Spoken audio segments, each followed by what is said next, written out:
It's 2023. I have been a freelance writer for almost 9 years now. I have seen ups and downs. I have personally seen the content marketing landscape evolve. I have seen lots of writers enter the market and get paid really well. Initially, when I started, it was more about magazine writing, and the content marketing industry was very nascent. Long form writing, which is like a staple right now, didn't even exist in the current way, being so used by every brand out there. SEO was still picking up steam. But if I were to start freelance writing today in 2023, here's how I would do it. Granted, there will be hindsight bias in this video, but it can help you make money through your writing much quicker.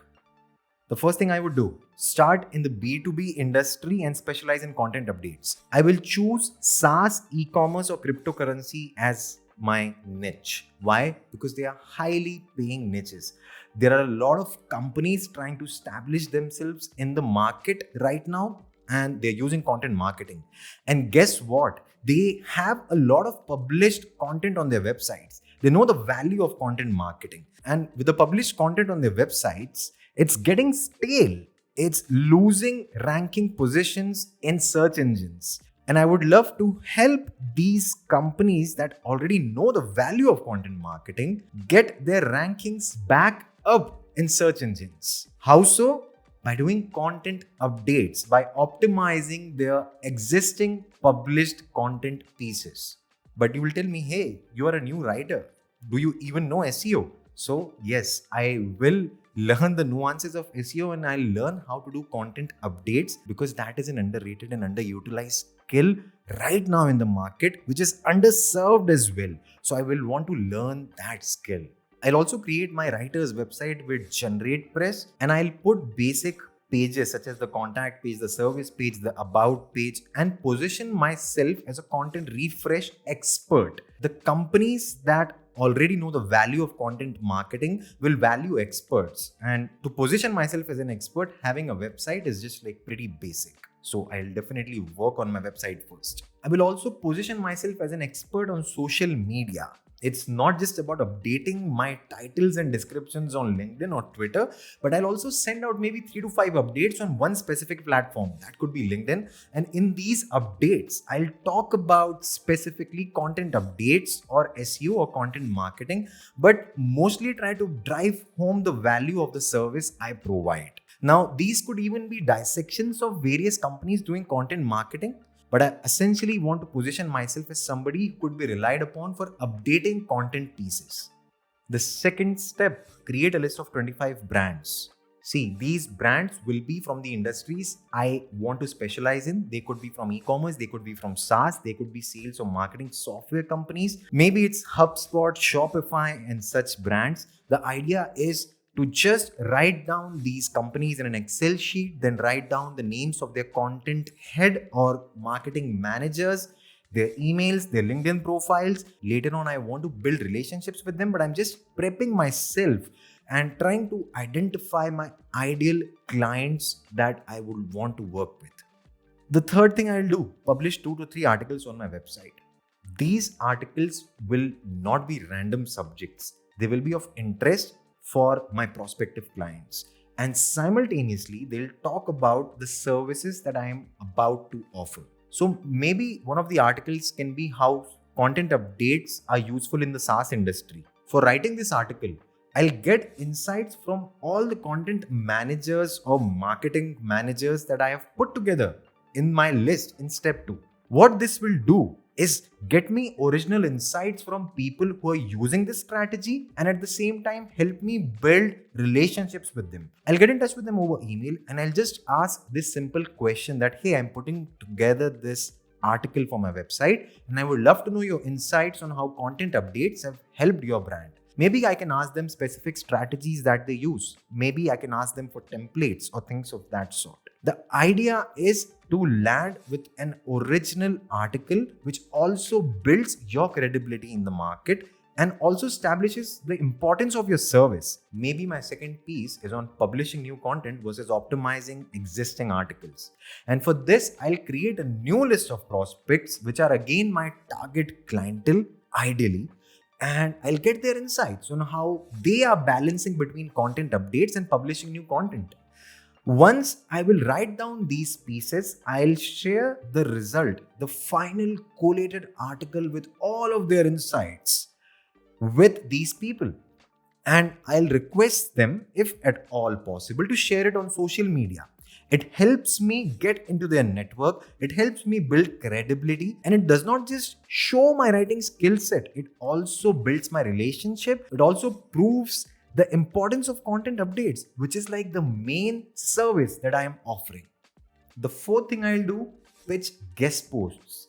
Now, getting my name out there on important industry blogs could really help in raising my reputation instantly.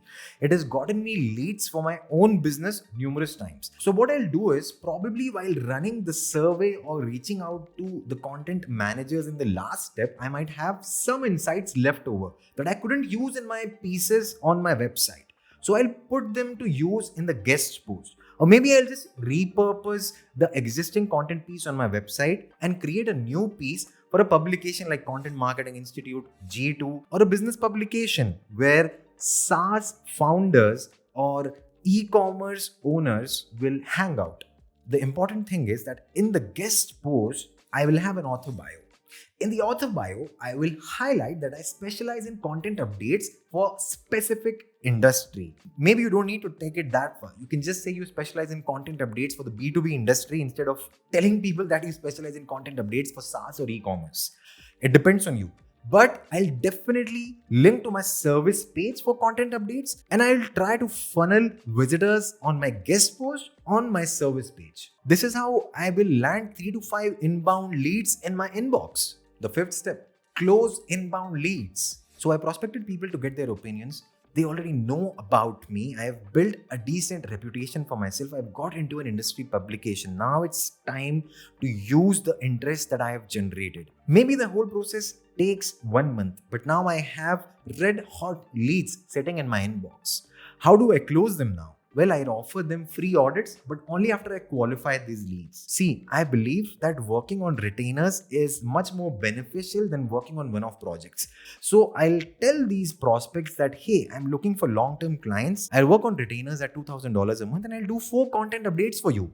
So do you want me to do a free audit and identify the first few pieces that we will work on from your website?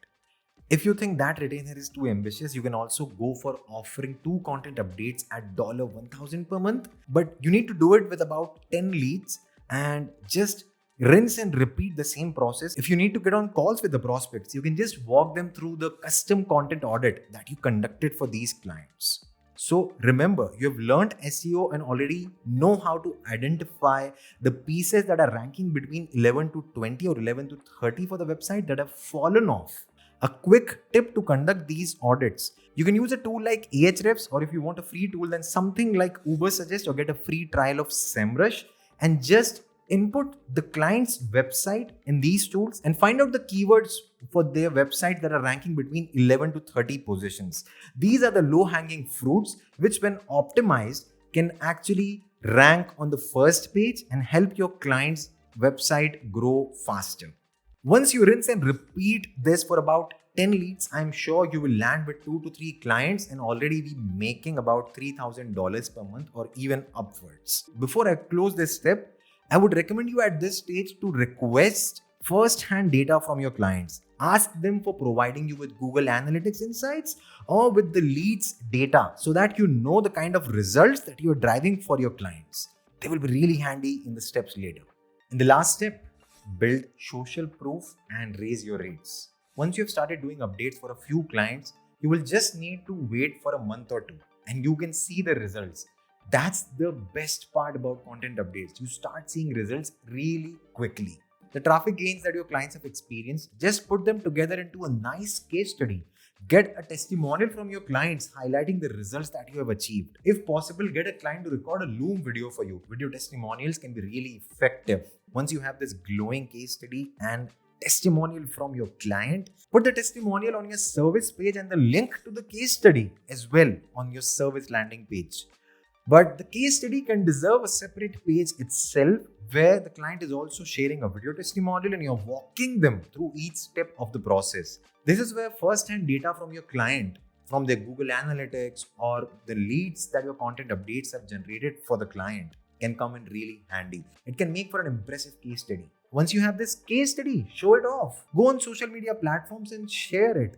Maybe reach out to people who share marketing case studies and have them share yours. The idea is to get more eyeballs on this, and the more organic eyeballs that you can get, maybe you can get more leads from it. Or if you don't get a lot of leads, repurpose this case study into a new blog post and pitch it as a guest post. Once you get new leads in your inbox, it's time to raise your rates. Raise your rates by 50% or maybe even 100%, offering the same kind of retainer. Ideally, you want to work with 3 clients and get about 33% of your income from each of them. And hey, here's a bonus step. You can start an email newsletter and build your own audience. Maybe you can dissect a successful content marketing brand in your niche every other week through a Loom video here. Share it with your email audience and on your social media platforms. That's how you can build your thought leadership in the industry. People will start recognizing you as an expert and be willing to pay a premium for hiring you. So to conclude, content refreshing or content updates is a rare and underutilized skill. It's underserved in the market, and right now if you can develop it, you can really be one of the few people who make a lot of money through it.